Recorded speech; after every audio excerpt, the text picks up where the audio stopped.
Сәлем достар, құрметті менің көрермендерім. Бүгін сіздерге ешқандай қайнатуды қажет етпейтін, аспирин қосылмайтын аджиканың кей жерлерде кобра приправа деп жатады, рецебін ұсынғалы тұрмын. Осы рецепт бойынша міндетті түрде жасап көріңіздер. Жасалу жолы өте оңай. Бір жасағаннан ақ осы рецепт сіздерге ұнайды деген сенімдемін. Осы рецепті қабыл алыңыздар. Ал достар, енді бұл аджиканың құрамына не кіреді, соны айта кетейін. Бізге 1 келі 200 сарымсақ, яғни чеснок керек. Мен сарымсақтарымды жуып тазалап алдым. Және 800 грамм ащы бұрыш керек. Мен бұл жерде 800 грамм ащы бұрыштың тең жартысын ішіндегі дәнін алып тастадым, жартысын дәнін қалдырдым. Егер де сіздер аш болғанын қаласаңыздар, онда толығымен дәнімен бірге қалдыра берсеңіздер болады. Және бізге 2 келі тәтті болгар бұрышы керек. Және 2 келі қызанақ керек.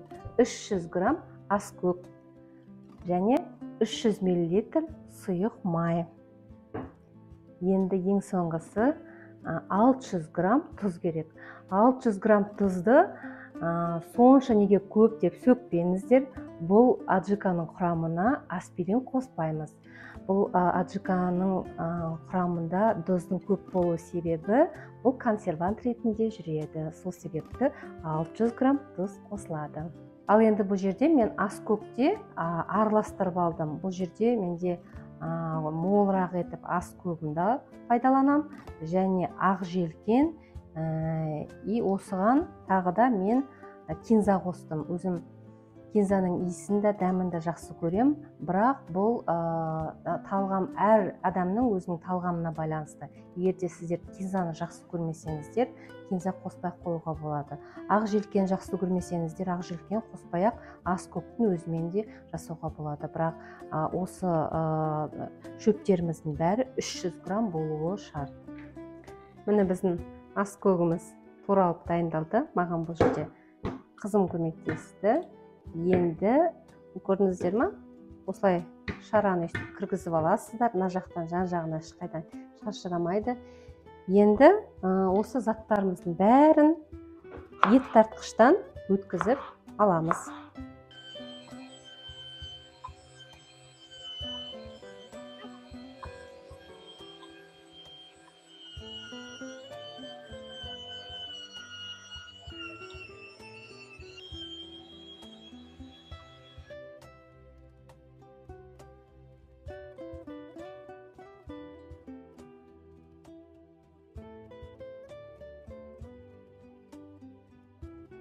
Иісі деген прям уже күшті болып шығып тұр ғой. Міне, осыны енді ыдыстарымызға құйып, салқын тоңазытқышта немесе салқын жерлерде сақтай бере аласыздар. Өте дәмді, міндетті түрде жасап көріңіздер.